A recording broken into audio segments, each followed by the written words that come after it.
అడవిలో ఒక పొద ప్రక్కన ఒక సింహం నివాసం ఉంటుంది. దానికి దగ్గరలోనే ఒక చిన్న కన్నంలో ఒక ఎలుక కూడా నివసిస్తూ ఉంది.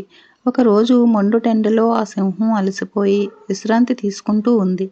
ఆ సమయంలో ఎలుక బయటకు వచ్చి సింహం పైకి ఎక్కి చిలిపిగా ఆడుకుంటూ ఉంది. అది చేసే చిలిపి పనుల వల్ల సింహానికి నిద్రాభంగం అయ్యింది. అది నిద్రలేచి ఎలుకను చూసి, మూర్ఖురాలా, నువ్వు నాకు నిద్రాభంగం కలిగించావు, అందుకు నిన్ను చంపుతాను అని అరిచింది పులి. సింహం కోపానికి భయపడిపోయి, సింహరాజా, ఈ చిన్ని ప్రాణి మీద కనికరం చూపు. నిజమే, నేను తప్పు చేశాను, నన్ను క్షమించు. ఇప్పుడు నన్ను క్షమించినట్లయితే మరో సందర్భంలో నేను నీకు సాయం చేస్తాను అంది. ఎలుక మాటలు సింహానికి ముచ్చట గొలిపాయి. ఎలుక ధైర్యం, తెలివితేటలు చూసి దానికి ఏ హాని తలపెట్టకుండా వదిలివేసింది.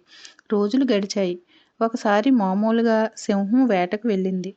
హఠాత్తుగా అనేక మంది వేటగాళ్లు దానిపై వలలు విసిరి బంధించారు. సింహం బయటపడలేకపోయింది. సింహం సహాయం కోసం అరిచింది. ఆ కేకను విన్న ఎలుక సింహం కంఠంలో ఉన్న బాధకు చలించకపోయింది.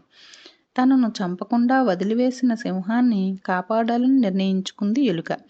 వెంటనే వెళ్ళి వలలో చిక్కుకొని ఉన్న సింహాన్ని చూసింది.